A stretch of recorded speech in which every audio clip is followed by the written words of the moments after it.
strap on your VR headset because we're about to transport you into the captivating world of Ghosts of Tabor. Welcome to Tabor Radio.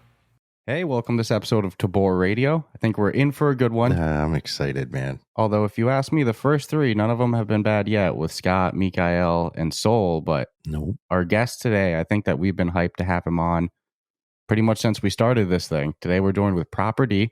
It's a name that's come up pretty much every interview we've done with anybody from the team of Combat Waffle. So we had to get to know Proper D. So Proper, do you mind to tell the listeners a little bit more about your role with Ghosts of Tabor and Combat Waffle Studios and a little bit more about what you do? I mean, I think anybody in the Discord or anybody who's been involved, they've seen the name Proper D. You don't know who the hell Proper D is? But to get it on record, do you mind to introduce yourself for the listeners and the fans of Ghosts of Tabor? Of course. Hi, everyone. I'm Proper D. What's my role in Combat Waffle Studios? Officially, now my title, or whatever you call it, my role is called Chief Media Officer. I've said it 100 times before. That still feels like such a heavy hat. It just sounds so heavy. But basically, what I used to do was entirely focus on trailers and the media that was, what would cater to people that wanted to know more about what we did, just sneak peeks, basically, at what we were doing. Because at the beginning, I suppose, we didn't really have a very fleshed out game to show. So I was there to basically present what was to come in the form of trailer. And I did my best at that for a while. It was nice to see that people liked it. But of course, understandably, people wanted gameplay footage. And so that's what we moved on to. Like, once we actually had a fleshed out game, I did gameplay footage trailers. And I've been focusing on trailers since. But now, thankfully, I have an entire team of media geniuses. Sol, C Storm, Alaska, they're all there to help me out with the media juggle. There's a lot of stuff that needs to be pushed out regularly. Social media, Z and Sol have that covered. And we just make sure that the public eye sees what we're doing. We try to be transparent, and we want people to be excited about the things that we're excited about it. And we just try to present it to them through media, basically. That's awesome. And at this point, how big is that media team? I know you threw out some names, but how many people are you overseeing at this point? Overseeing is also another heavy word, but it's a handful of people. So there are 5 of us that collaborate, basically. The way that I think about my position in that is not so much in terms of hierarchy or authority or power or anything like that. It's more to do with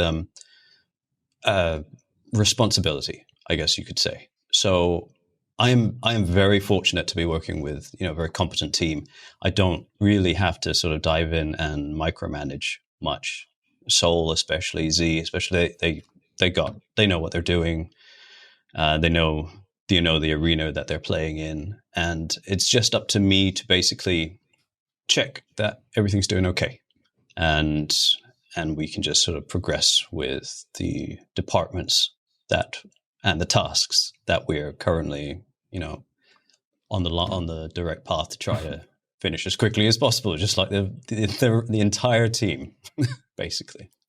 No, it's ironic this came up because the other day, randomly, I was trying to think. I'm like, Combat Waffle Studios obviously is on to something. And I'm like, what's making them like such a powerful player in the VR game? And I'm like, you know what? They don't have employees.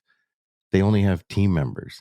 And I'm thinking that's the mindset of everybody who works there. It's not so much like this person at the end of the day might officially be the person in charge, but they're still part of that team. They're not behaving and acting like a typical manager per se.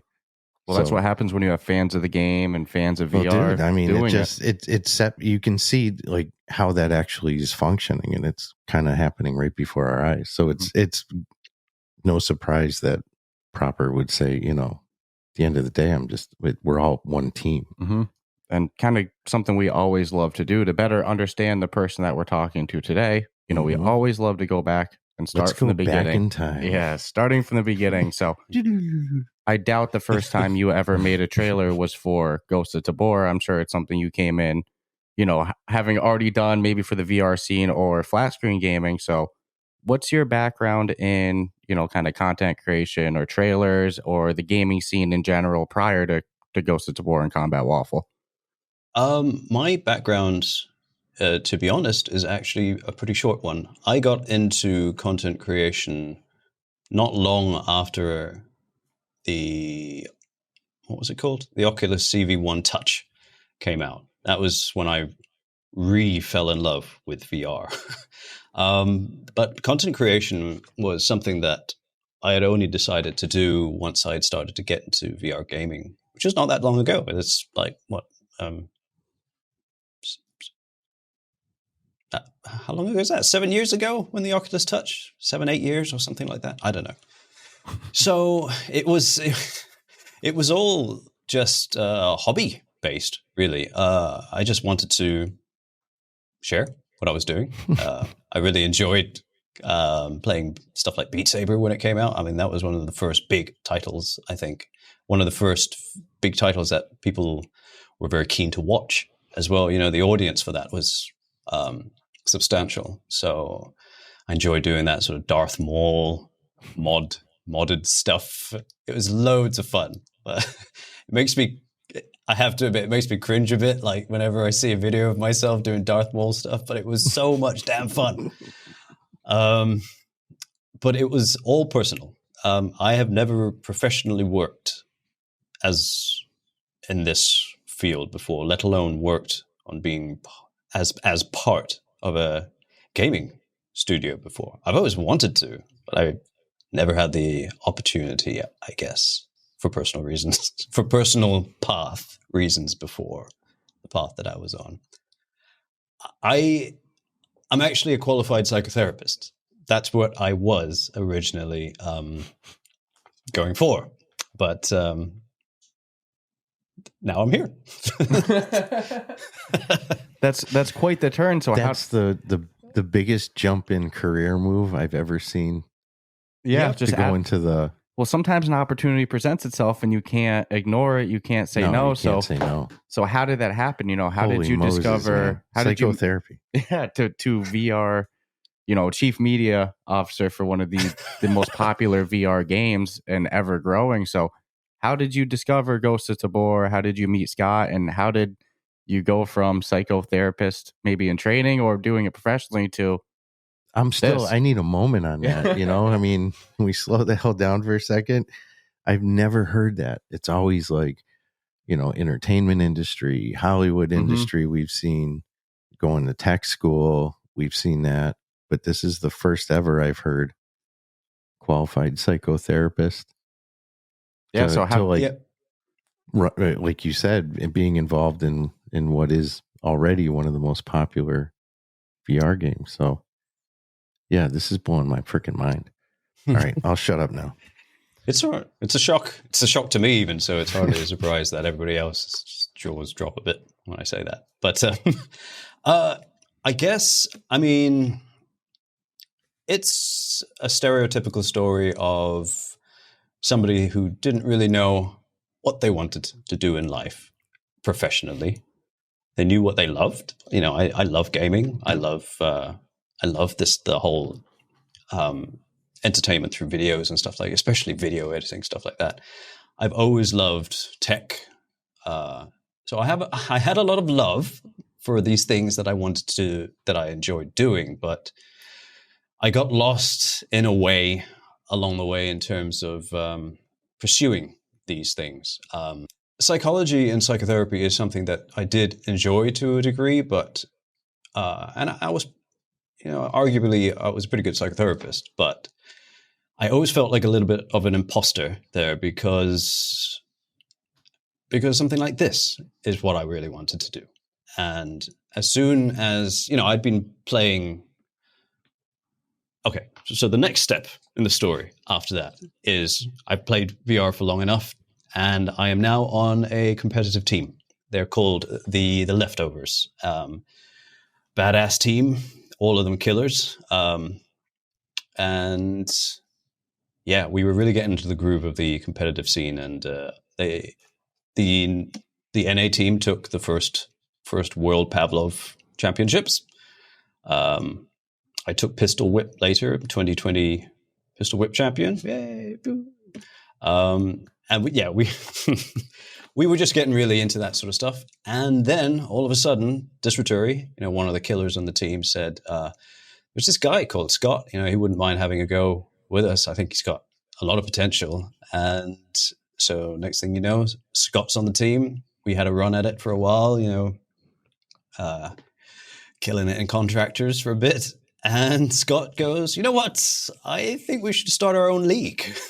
There's just something missing in VR when it comes to the ER sports leagues. So he started up VREL, and we all helped out. I did, and this was my opportunity to really continue helping out with the skills that I developed with my content creation. So I did some trailers, I did some videos here and there, and helped to bolster VREL's presence. And from there, Scott said, you know what? It would be a good idea if we started our own game. And off he went like a cannonball and started building Ghosts of Tabor. And after the work that I'd been doing with VREL, and I'll always be appreciative, of course, Scott said, do you want to jump on this ship with us? I've seen the work that you do. I've seen the videos that you put out. It would be great if you could join us and help us do the same thing that you're doing for VREL. And that ball just kept on rolling. This is where I am now, basically. Sorry, long story. No. It's a great story. And that side of competitive gaming, I mean, that's its own niche. There's some people that are casual gamers. They like single player story games. To be a high level competitive gamer, whether it's flat screen or VR, that's its own niche. And was that always the type of gamer you were even before VR, just kind of growing up? Were you always competitive with Beat Saber? Were you chasing the high scores? Or is that just something you started doing suddenly? That was something I started doing with VR. I think for me, I've always enjoyed gaming, but especially when VR was budding, the population, if I'm being honest, the population was quite small. And all of a sudden I was able to use my body to accomplish things while gaming instead of, I'm not a particularly good flat screen gamer. I love playing flat screen, but I was never competitive because I just wasn't good enough in any way, shape or form. And then all of a sudden, like, I could start doing this sort of stuff in VR, and I found that I was actually kind of good at it. I'm getting old now, though. I'm not good at it anymore. All these there's no way that I can keep up with like all of these really talented VR players that exist in the competitive scene today. They are insanely good.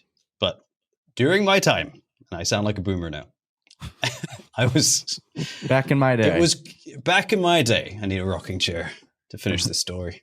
It was great. Yeah, I was really enjoying chasing scores. Pistol Whip, especially, for some reason, I just I could do it quite well, and I was chasing all those scores, and yeah, it was a great time. Well, coming in first for it certainly shouldn't be like quietly applauded, you know? Because I mean, you look at the competitive scene, and I don't care what the game, if you're number one at it, you are damn freaking good at it. Mm-hmm. Doesn't matter what it is. Beat Saber's next level nowadays too, by the way. We even see that with small games. They'll drop for a week, we can be on the leaderboard, and then by week two, it's impossible. Although on Unplugged, I held my own for months. I was in the top 10. It's an awesome game. Yeah. One of the best examples of hand tracking, if you ask. I know it's a little unrelated, right out of but the gate. Oh my goodness. And now with the hand tracking 2.2, even better. I need to reclaim my scores. So I guess my $1 million question right now is, what's the real love? Which one do you love more? Making trailers, working on media, or competitive VR gaming? Which one's the bigger love? Trailers? Absolutely. Trailers. Yes. It's something that it's something that I always really got emotionally invested in whenever I watched one. I know it's probably quite similar for everybody. They get the hype and they go, oh my God, that was so damn good. But trailers for me have been They just get my juices going, and being able to work on one and create one is exactly where I want to be. Absolutely. Well, and there's unbelievable value in a well done trailer. I mean, I've watched terrible movies because the trailer looked good, so it's like to have a good product to actually do trailers with is even better. But yeah, you're the one taking people on that ride of what you want them to feel, what you want them to getting that feeling in their stomach, getting that excitement. Yeah. And I'll just say there's no shortage of media from Ghosts of Tabor or Combat Waffle. Mm-hmm. That's an aggressive. You go on the We've YouTube said it page constantly too. It's like the whole attack that they've done to market what they've got in front of them is never seen anything like it. And well, if you want to talk about the things that make Combat Waffle great, it's like you look at everybody in their role, and everybody that we've talked to so far, it seems like that's the main thing. If they could pick anything to do, it'd be what they're doing now. And, you hear Proper saying trailers, that's the number one passion. And, that's the side that he's working on. And that's a big reason that the end result is so great. So if you go to make a new trailer, you say today, boom, I need to put out a new one. How long does that entire process from coming up with the concept to filming to editing to putting out, how long is that process? These days, to Scott's horror, it's usually like 4 to 5 weeks.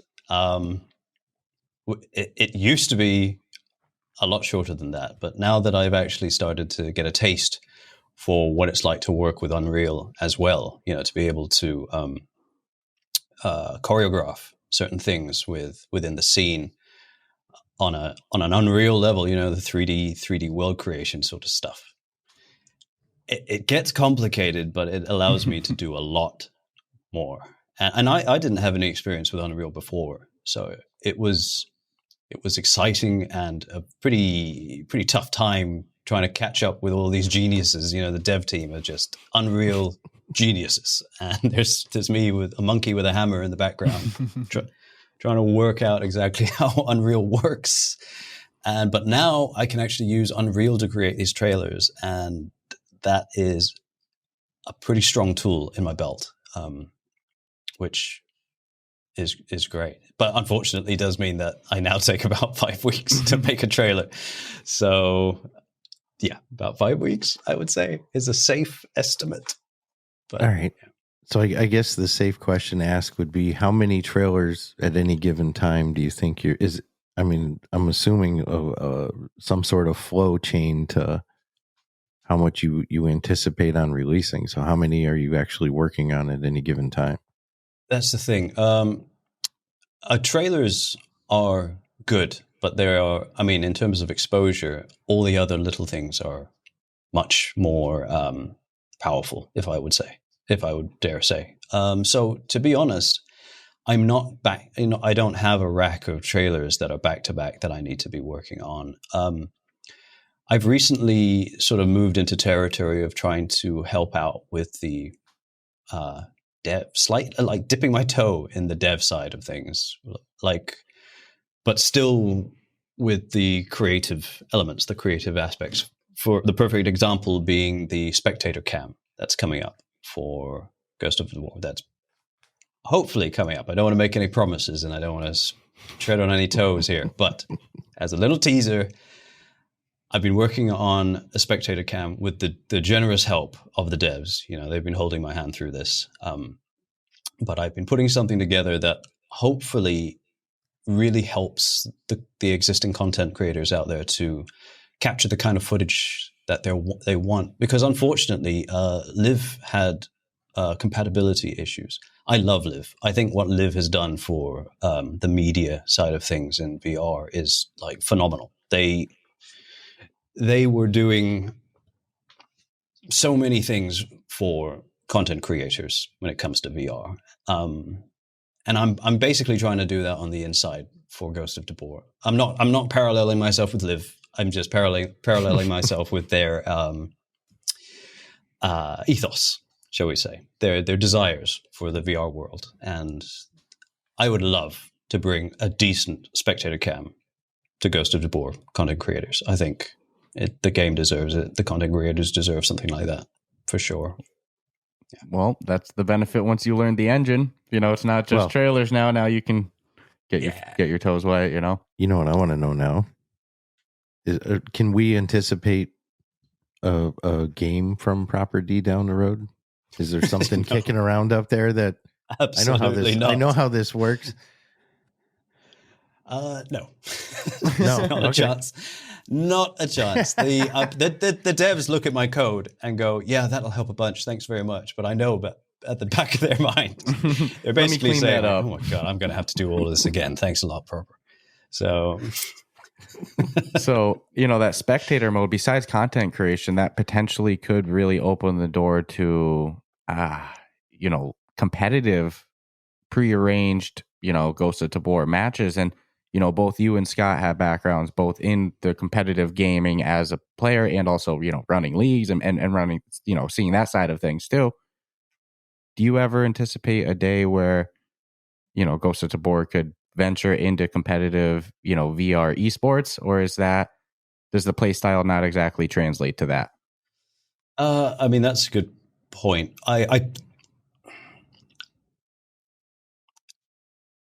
First of all, I'm not entirely sure what the decision is around that. I mean, it's a little bit sort of flip-sided decision as to whether we do venture into trying to add a competitive side to things.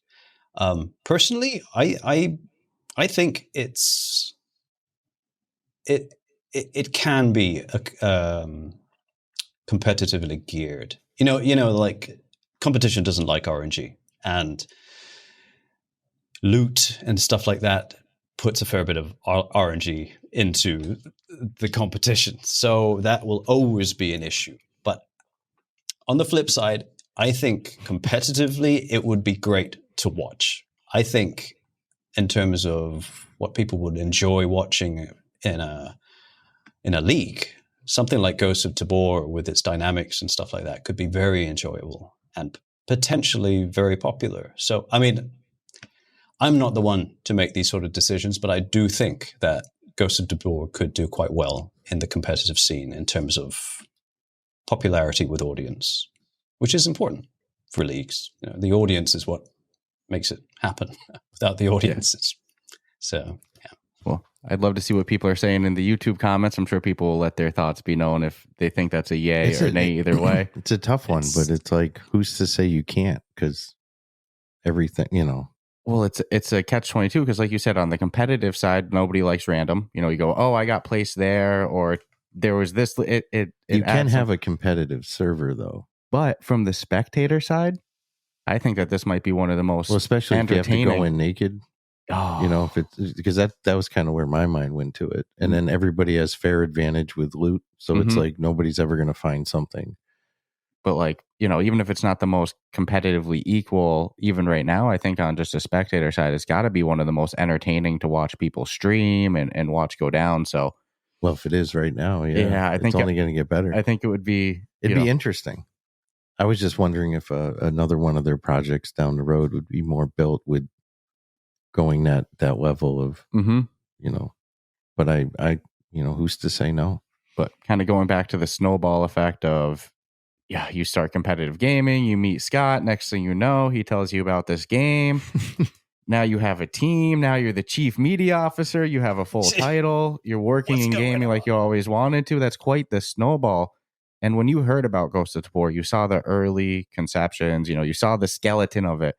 Did you think it would hit this point? Everybody has faith in their product, but Ghosts of Tabor has to be at this point. It's a little next level. Yeah. Already the top selling or one of the top selling VR games, one of the most popular, dominating the charts, still in early access and beta. Ginormous Discord goes up by the day. Nowhere near its peak. So thick, that Discord. You see people posting all the time, I'm going to get a headset just for this game. I see that every day. Did you anticipate that so fast? I always knew that this sort of thing was what VRers wanted. I knew that there was a strong desire there for the with the pre-existing VR population, shall we say. Like I heard it everywhere I was playing, like Escape from Tarkov VR. We need Escape from Tarkov. We need it now. We need it now. And so I always knew that, yes, this is what people wanted. I always knew that this is what I wanted. But as to whether it was going to turn out well, I didn't really know the VR market well enough, shall we say. Like, I'd seen so many games that I'd been waiting for just sort of like enter the scene and then very quickly just sort of turn into a whisper. And it was always sad to see, because a lot of those games I really loved. Like Space Junkies. Have you ever saw Space Junkies VR? That was a crazy good game. And because of implementation, I guess, it kind of just very quick, there was just nobody to play with very quickly. And of course, that just kind of spells out doom. So I was never sure whether that was going to happen to us or not. I had a confidence in the team, of course. I just didn't know how things would turn out with the VR market. I had no idea. But yeah, like this was a passion. This was a dream, and everybody was willing to throw themselves at it because of that. So, and it turned out like this. And I'm jumping around a little bit, but I gotta ask a little bit of, with Grim and Silent North, is that something that you're involved in at all too, or are you still full steam ahead with just Ghosts of Tabor? I can't really get into specifics, I don't think, but I do know that the media team will basically be covering all three, and this isn't to be confused with the dev team. The dev team, we're getting dedicated people. Scott has made sure that none of the titles are going to suffer because of additional titles. If anything, we're all hoping that this is going to help VR. This is kind of the ethos that CWS has been following. Whatever we want to bring something to VR that people want that isn't there yet. And so, yes, not to be confused with the dev team, the media team. This is kind of why the media team has been beefed up a bit recently. It's so that we can prepare to continue to pump out media for these three titles. I think we're going to be able to keep up. We're kind of in a groove already. Soul and Z are just, they're just pumping out that media. Like, I don't know what, they're just making it rain with social media out there. But yes, media team, all three titles under us. Fair enough. I was waiting for Grim to come up. Yeah, I know that's I hear from it daily. I'm fiending for it. I haven't bugged him on Discord in a while. Yeah, I think when you look at play potential, it's going to be hard to take out Ghosts of Tabor, but Grim has that potential that it could be. It's not going to take it out. It's just going to not take it out, overpass it. Yeah. It's yeah. But where Scott's genius in the VR market is knowing what the masses really want quicker and understanding faster than other studios to be like, this is what they want. And it's, Ghost of Tabor is the proof of that. So when these other titles come out, you bet your bottom dollar each one of them is going to be. Well, and it's important to say, even if, Grim is more popular or less popular, Scott's made it clear Tabor's is the baby. That one's never going to be abandoned, the Tabor's support of that. life. Yeah. So it's important when people, they hear these other projects, the media team working all three, but different development teams specific for that one. It's, the love and the support of Tabor will never be hindered just because there's other things. Or any of the titles. No. And that's an approach that's not always played out like that. So no, I think that's the correct way to do it. And the fact is, if Combat Waffle gets two other very successful titles out there, it's only going to make Tabor better. That's more and more resources for the team. That's just the thing. It's about, as you were saying earlier, it's always surprising and very heartwarming to see the odd comment somebody says, like, I got a headset just for this. That's exactly the goal. We want the VR population to grow. We want people to have other people to play with. We want other studios to feel confident that if they get into the game, if they want to release a game, there's going to be people that play it. So Yeah. The two other titles are there to support the VR market. And I mean, thankfully, Ghost of Tabor is part of that market. So it is an element of growth for all, hopefully. And yeah, it's a beautiful thing. Beautiful thing. Well, Combat Waffle is laying down a huge foundation in the VR world. I mean, years of stuff coming and projects coming. It's just, well, they're also laying the blueprint of how to do it for other studios to follow. Man, I mean, you still need the same passion, and yeah, you can't just. It's like the formula might be there, but you need to be that person, that mentality that can see talent, knows talent, knows when to grab the talent. I mean, Scott everybody we've spoken. Yeah, so, man, it's no. Feel free to interrupt at any tell point. Me to shut up anytime you want. And I've never met Scott in person, but in the times we've spoken to him, it's like this dude's business sense it's not, again, it's not to be fucked with. It's putting people on what they want to do, and you see somebody comes up with Grim, and it goes, all right, let's publish that. Let's make it.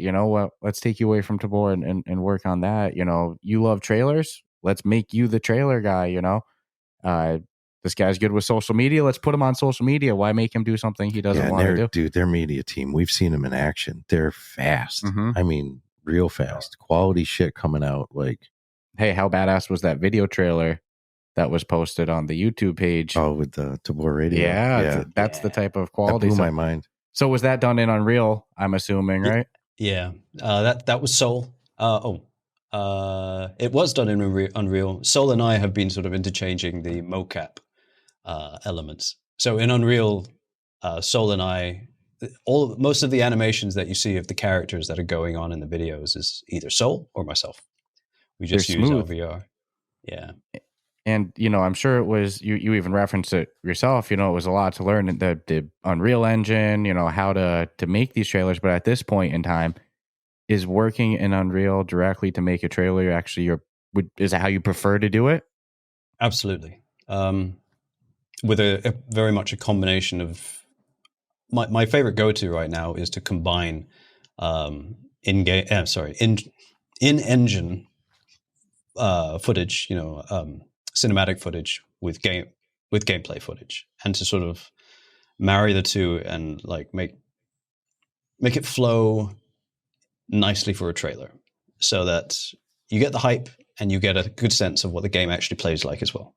Trying to make the best of both worlds when it comes to appealing to what people want to see in a trailer.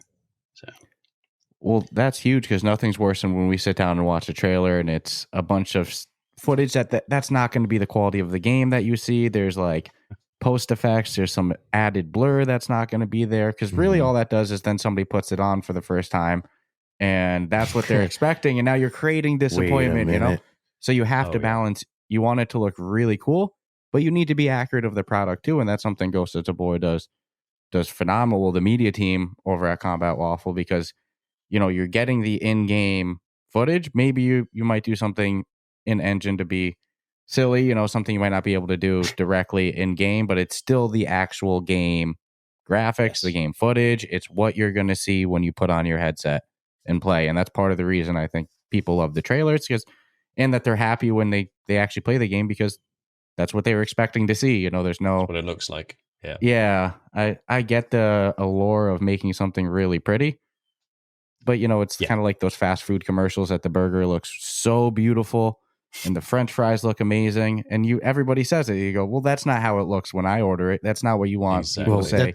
That's acceptable marketing. That as consumers, we know it's all bullshit. Well, it's staged. It's acceptable when the product's $1 and it's fast food, and you're throw it half done in your trash. That's not what you want people to think of your video game. So I think that's definitely a big balancing act. And I know I'm rambling a little bit. So to go back to Proper D, at this point in time, next month this answer might be totally different. But what's a typical day in the studio working look like for Proper D? I guess I'm a bit of an oddball when it comes to the team, because I'm in Singapore and the rest of them are other side of the world, literally. Like like literally 12 hours difference. So 12 a.m. for me is noon for them. So in terms of my chronological day work order, I tend to try and divide my time so that I spend half of my day, my daylight, doing the tasks that I need to do, things that I might need to produce myself. And then the second half of my workday, I collaborate when they start at 9 a.m. EST. So I divide my my time half and half between light and dark. And I tend to end up finishing at like 2 a.m. sometimes. I aim to get off at 1 a.m. But something always pulls me back. There's always one little extra animation that I just need to finish. Even when my whole team is like, Robert, just go to bed or you're going to die. But we need you tomorrow still. They're great. They're very supportive of my sleep patterns, at least. But yeah, I mean, that's the hourly, what my hourly schedule looks like. But in terms of, how we work and stuff like that, it's gotten to the point where, just like the devs, we have like a backlog of tasks that we just work through. So unless something crops up, unless Scott, comes in with two guns blazing, saying, I need this and I need this now, which is always enjoyable because it's usually a pretty fun project that he needs immediately. But and unless something comes up, we just collaborate. There's a lot of stuff that we work on together. For example, the community top 5 every week that comes out, and Rough Talk. We get together for that in order to collaborate and Power Ranger this stuff. So yeah, that's the dynamic. We're sort of available and ready to go, put it that way. And if there's nothing that needs immediate attention, there's always something to do. Always. Well, I can attest. Well, it shows in the constant influx of communication from the studio. I didn't mean to cut you off. I was going to say, I can attest the team works hard. They work fast, and it's pretty, it seems self-sufficient. It seems like you guys can keep the ship sailing yourselves without, constant needing to go ask above or anything like that. Something needs to get done. It just gets done, and next task, let's go, and it's overall, you can see the work ethic from the team very clearly. And it was mentioned before. It is one of some studios do it, but this is, again, why not set your own bar for everything? But the amount of disclosure, it's full disclosure in the community. Mm-hmm. If there's something wrong, it's usually within, social features are down. We'll try to have them back up ASAP, whatever. But it's not hiding from anything during this whole process of watching this game go from, where it's been to where it's at now, mm-hmm. to where it's going to go in the future, which we can all assume will be a trip to the official store. My goodness, it'd be crazy. We're not even prying for info because we know in our heads, mm-hmm. it's just, once the game is tightened up and the bugs are worked out, which, again, another area where the team, as far as the development side, some of those, we know that the typical work schedule for Combat Waffle, and it's very aggressive with getting shit done. So when shit's under the guns, like the server issue from a couple of months ago, or to know that whole team is sitting there working and people are on Discord, letting everybody on Discord know what's freaking going on. It's full disclosure. It's crazy. Yeah. No, it's that transparency is huge. Writing the book for how shit should be done. And something I love is that they're looking at these genres of games. You have Tarkov, then you have Rust, and you're taking these huge, and you're just throwing darts at the board, just knocking them off, saying it doesn't exist in VR. Let's get it. So for yourself as a consumer, both flat screen and in VR, when you're a fan of gaming, what are your favorite genres of games, whether that's flat screen or in VR? In VR, it has to be a shooter for me. But previously on flat screen, I was a big fan of a lot of these sort of MMO type things. Guild Wars 2, Ark Survival had me sucked in for like a year and a half. I almost didn't do anything else. It's just that survival sort of game. And here comes Grim. I don't know how that's going to turn out for me, but that's what I'm saying. That's what I'm saying. Nothing will take out Tabor, but damn if Grim isn't going to suck in my time. Oh, dude, I don't even want to. I'm sending I'll try to push the Rough Talk VR Discord if we can all coordinate in one server. I'm not sure how to work or anything, but I'm going in for world so many questions. Domination. Yeah, man. Sorry to cut you off too, Robert. No, not at all. I am on the absolute same page. It's going to be wild. Yes, exactly like you said. I don't think it. I mean, as we said previously, it's not like these games are in competition with each other. This is just more availability for players. You know, people like to play a variety of stuff, and this will give them that variety. But damn, as you said, Grim, survival, building, raiding. Oh my god, it's going to be next level. Even if it's just going for an hour and I don't have that much time that day, and all I'm going to do is build a little bit, man, I'm happy. Have you not seen Rust? Yeah, if it's not destroyed and I end up in a dungeon. Who knows how these servers are going? You might have people freaking living in those servers because they got so many people rotating and just. Well, and it's what's so smart about this. It's something Soul kind of touched on, on our last episode. Ghosts of Tabor is by far our favorite VR game right now, and it's so many others. It's so popular. It's so big. But I mean, as great as cheddar cheese is, not everybody's going to like cheddar cheese. Some people are lactose intolerant, whatever. So no matter how good it is, there is going to be a percentage of people, whether that's 1%, 10%, that, they just like a different genre of game. So for people that just want to go in and build and have more of a survival-based game, like you said, they don't compete with each other. It's just giving more options for gamers. It's a win for the studio. Yeah. no matter what. Yeah. So it doesn't help the market if there's only one flavor. Absolutely. Exactly. Yeah.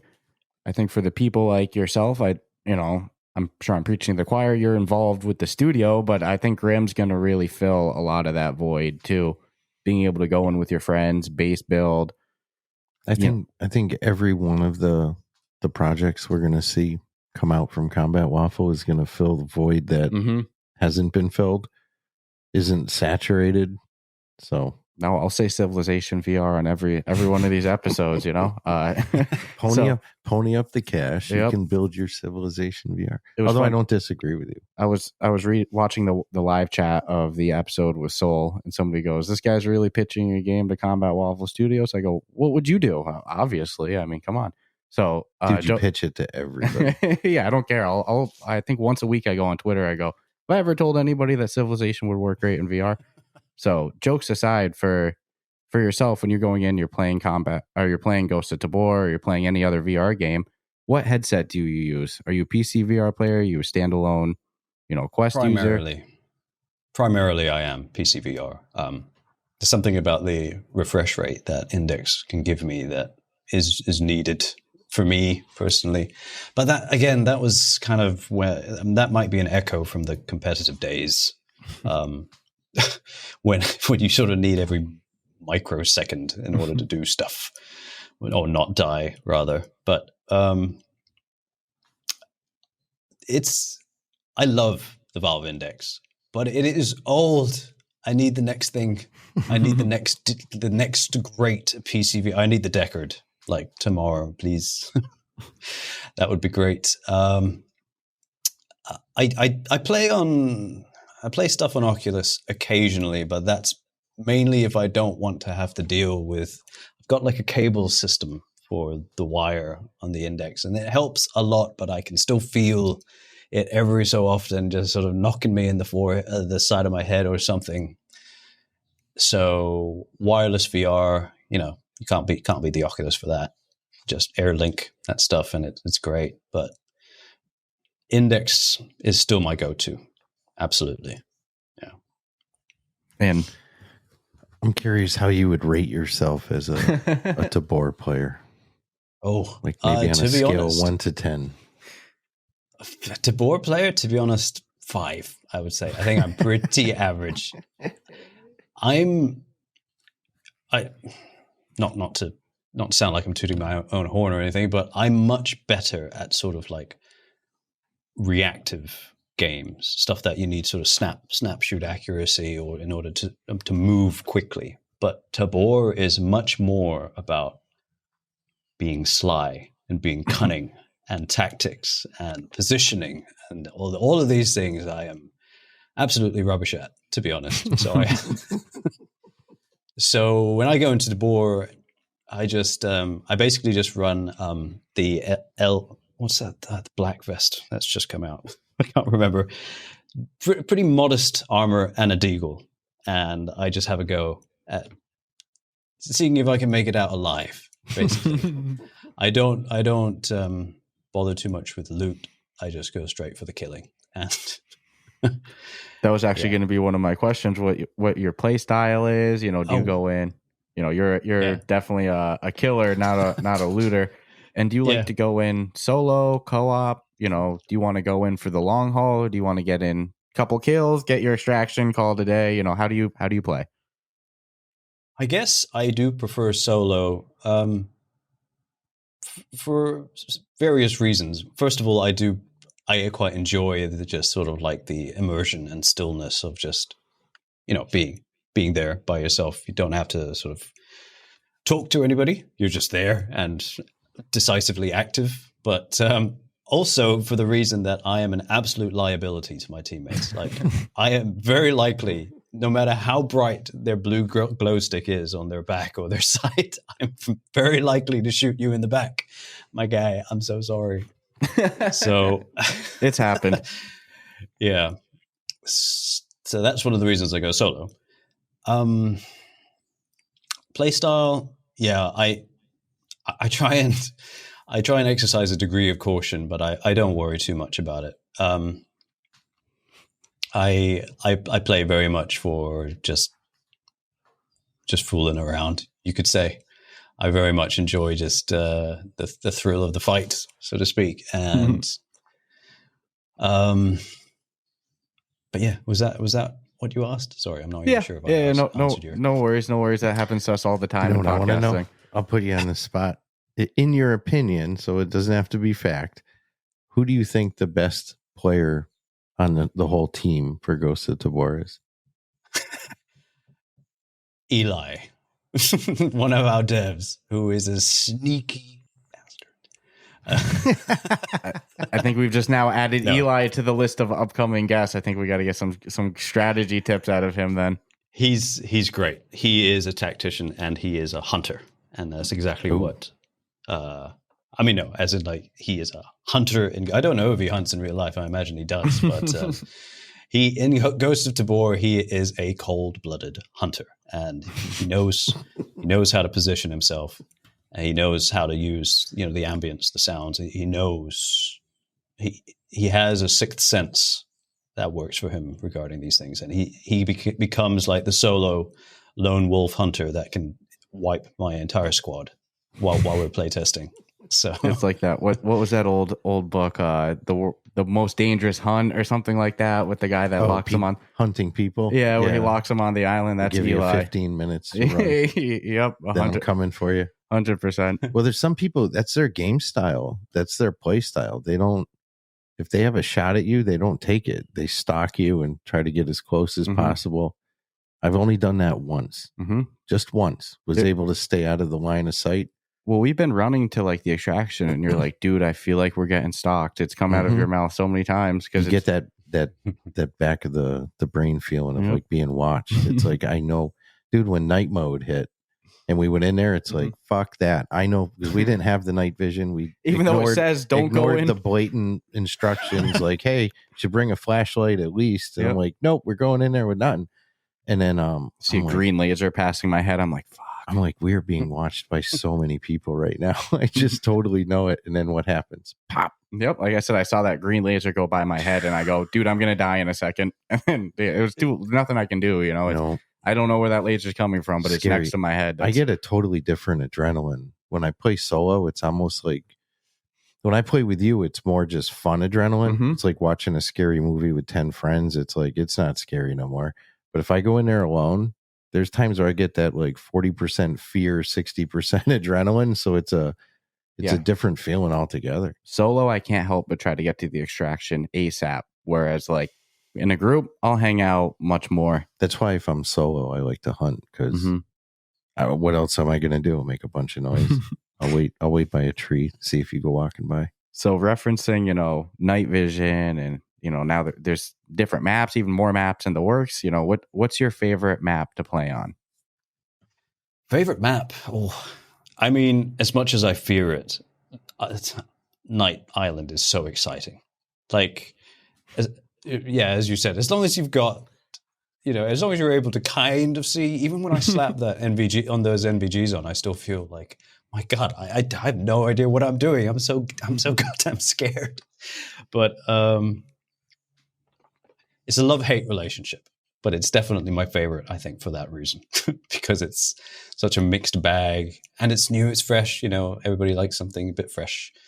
But Island Night is exhilarating, and that's why I like to get immersed. To get excited, get exhilarated, and thrilled.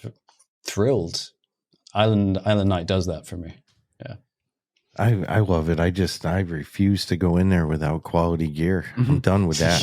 I don't like that feeling of feeling like a wild animal in the woods with someone who's got a full tag ready to go. And which people do. People are ready for the hunt for sure. The frick that seems to be what comes with Night as well. It's the only people who are willing to spend money on a kitted loadout, and which makes it even harder to sort of decide whether you're going to run out from behind this tree, which is nice and shadowy for now. Nobody can see me here. What's cool to me is it shows the different gameplay element that day and night creates. So it's any map that you guys put out. If it's outside, you just turn the lights off, and now you have 2 maps for every map you come out with just by going night and day. So, and it's not like you're just recycling content. I mean, those are 2 completely different play styles. Well, even look at, let's say, prior to the night release, the play style of people who go play silo is totally different than the play style of people who play Tabor Island. I'll even say the personality is, you get a certain group of people that likes the silo, and then a group that likes island, and now even more so. I freaking love the island. Yeah, I'm a day island person, unless I have the like you said, the proper if I gear. got the gear, then night's cool, but I don't want to go in there like that. I don't like that feeling. So I don't know what's around the corner. So maybe, I don't know, maybe you don't feel like you're the one that should answer this, but if you consider yourself a 5 out of 10, I'm probably like a 2 out of 10. So for people like myself that aren't too good at the game, or for new players, do you have any tips for people running into trouble or just starting out in the game? I mean, hell, you were the tutorial guy, so this is like a tutorial 2.0. Oh no, that's true. Tutorial guy with tips. I guess, yeah. I think because of the dynamic of gameplay, the way you play Ghosts of Tabor, it's very much about positioning, and I think the easiest tip that I could give somebody is make sure that you, at every opportunity that you can, you make sure that you run silent. You put a silencer on. You try and make as little noise as possible, because from what I've seen so far, that is the easiest way for somebody to get the advantage over you in terms of knowing roughly where you are when you literally have no idea where they are. So as long as you run silent, that will immediately give you an upper hand, I think. Especially with your movements, it's not always easy to do, but just make sure people don't know where the hell you are, and a silencer will do a lot. If you want an immediate sort of tip silencer, that'll do a lot in terms of making sure people don't know where you are. Yeah. So if you put together everybody's answers so far that we've spoken to, I think Scott had said, do the tutorial. Make sure you know the game. Soul, I think, said trust nobody was Soul's answer. Like, shoot on sight, hands raised or not, just put a bullet in them. which I'm 50-50 on. That's how you end up with a dead friend, which has happened to everyone. Yeah. I'm the king of killing, especially when we first started playing. You've gotten better with it. Yeah. But we're very communicative, and the idea of running silent. Even, I mean, dude, we ran into people who were singing. We're like, do you not understand how this works? We fucking hear you. You're singing, just which was, great for us, bad for them. But yeah, I try to time if I hear gunplay and I want to get a piece of the action, I try to time my running to the shots and stuff so that if somebody's near me, they don't hear me run. So, hey, here's a good one for new players. If you see a sign that says minefield, don't walk towards it. Yeah. There's probably, you go boom. Yeah. It's not, you laugh, but hey, everybody's done it once. I was like, oh shit, they mean mines right there. Boom, game over. I remember I think it was the first time we ever played. Yeah, 100%. We were running and you're like, I'm dead. And I'm like, how the hell did you? And then 2 seconds later, I died from the sun. I'm like, oh. It's your first time playing. They do have a sign that says minefield right there. I thought someone killed me, but no. So I don't really want to. Great. Oh, dude. I love them. It was unexpected. But you can use them to your advantage too, because you know that no one's going to come running through the minefield. So if you scale like the edge of them, you're fine. But I wonder if you can you? All right, maybe maybe you don't. But now I'm curious. Can you navigate the minefield, or is it guaranteed you're going to die? I have never tried to do that myself. I've been very curious, and I've even seen the in editor. You can sort of see where the mines are, but I give that place a wide berth whenever I'm going by because I have no idea. I've never tried. That could be a cool Olympic challenge. The Ghosts of Tabor Olympics. Cross make it through the minefield while being shot at. But somebody's probably done it. It's like, especially if they're set. That's why I was curious. Like, is minefield, no matter where you walk, you're going to reach a point where you're going to blow up, or could you possibly successfully navigate the mines? That'd be a good challenge to see. Yes. I'm not going to be the one to find out though. I'll tell you that much. That's a hot stove I don't want to touch. Got to run naked to the minefield. That's something that I'm going to have to suggest to Sol for the next community spotlight video submissions. I think the theme has to be mine runs. Mine runs, just to see if somebody actually makes it across somewhere. Well, especially if they don't change, because once you know the pattern, you're just standing out in the minefield waving at people as they're shooting at you.